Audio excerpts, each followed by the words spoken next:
Hello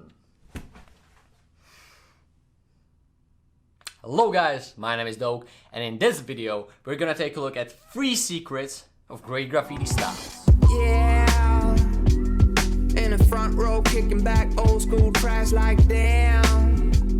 Can't get enough of this more like I don't even know where I am. Ooh baby, get hyped to the beat, let's go cause this is our jam.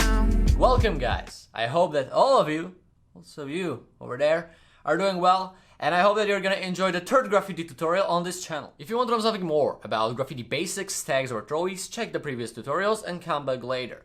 But if you don't really have that much time or you already know these things, here we go. As you might know from the previous episodes, I never really knew any graffiti theory, but in recent weeks, I'm trying to change this. Studying of graffiti from this great book brings me to things that it shows me things that I've been doing, but I didn't really know that I've been doing them. Let's start with a tip number 1. And before the beginning, let me know in the comments below, what kind of styles do you prefer? Wild styles or simple styles? And why? The tip number 1 is graffiti style itself. You have to understand it. Let me show you. Each of these letters has a different style. This is one of my most favorite graffiti sketches that I ever made, and I think that it's such a good example of style, of graffiti style. When you see this sketch, you see that it fits together. And why? Because I used the same flow and the same elements in each of these letters. In each of these letters, there are these straight parts. In A, it's over here. In M, it's over here. And in G, it's over here. Apart these parts, the letters have some flow. You can see it over here that this A goes like this. It has this movement. And the G has the same movement over here. The M has it over here. And also over here. Look at it like this. Basically, these lines over here are this sketch over here. The thing that I want to tell you is that each of these lines has the same vibe. And right now I'm gonna add these straight elements. Over here, over here, over here. And we got that sketch. So we got the same flow in each of these letters. Right now let's take a look at elements. Over here and over here. Can you see that? It's the same thing. This element over here, visible over here.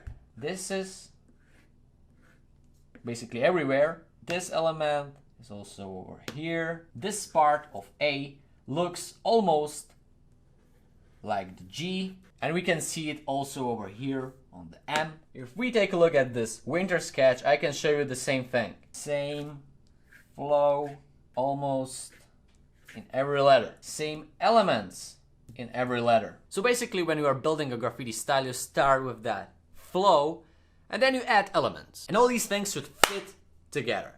And right now we are like, okay, maybe I understand what's graffiti style, but how do I create one?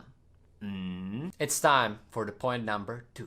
Unlike the point number 1, the point number 2 is a little bit more specific. I never really knew about this thing. This point has a name, key parts of the letters. In my experience, lots of ordinary people got a problem to read graffiti. It's true that graffiti letters are harder to read, but still, you should be able to read them. To understand what's the key area of each letter, look at these 3 boxes. All of them look the same, but right now I will change that with key areas. The box number 1 is A. Box number 2 is O. The box number 3, letter S. These key areas of the letters are what makes letters letters. Right now on this paper we got 3 key elements of the letter A. And the thing that I want to show is that this is the important stuff. Outer outline doesn't really matter. Basically, you can do almost anything with the outer outline, but the key areas has to stay there. Over here we got some examples of the styles. And each letter in each style has this key elements that we can see what kind of a letter it is. Also from the point number 1, see the flow. The flow of the letters, also the elements. One last thing from this point is that when you do wild style like this, look, the key elements are still there. Over here, and they are clearly visible. I didn't put, for example, this line over here across this element because it would ruin the letter. Also over here, additional lines are not across the key elements. Let's say that you already know what graffiti style is and you understand the importance of key factors or key areas in the letters. So we can get to the point number 3 that makes your graffiti style look more complete, nice, better. The point number 3 is about style elements or additional elements. Over here we got a simple alphabet, A, B, C. There's nothing special about these letters. Right now we're gonna change that, but we're not gonna put some flow over there or change the shapes of the letters. We're gonna do it with additional elements. Just as I said in the previous point, these are the key areas of the letters and we're not gonna touch them. But when you look at these outer lines that are not that important and, well, they are boring. Also, there are these empty spaces. So the first thing that we can do is to fill these spaces with some elements.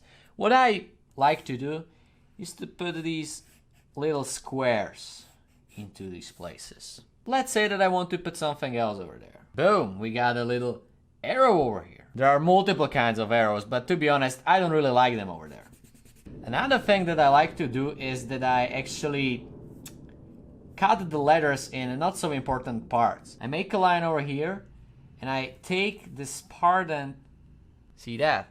And I'm gonna do it also over here. I just slightly change the position of these parts and it looks better. But what about these long, boring lines? Let's put some elements over there. And boom, we filled these boring lines with this kind of element. But for sure you can also use something else. See?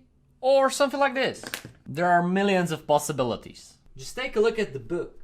There are so many kinds of arrows, for example, or of these additional elements. Also, there are things like style additions. You can make it like this, or like this. This. Yeah, in the front row, kicking back old school tracks like damn. Can't get enough of this mode, like I don't even know where I am. Ooh, baby, get hyped to the beat, let's go, cause this is our jam. This is our jam. Let's go.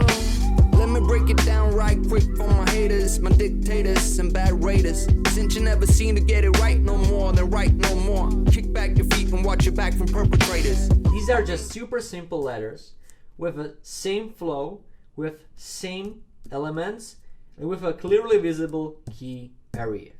Trust me that if you want to come up with some good style for a beginning, don't try to make wild style. Try something simple. Next time we'll continue. If you don't want to miss that, click to that subscribe button below. Guys, thanks for watching and see you next time.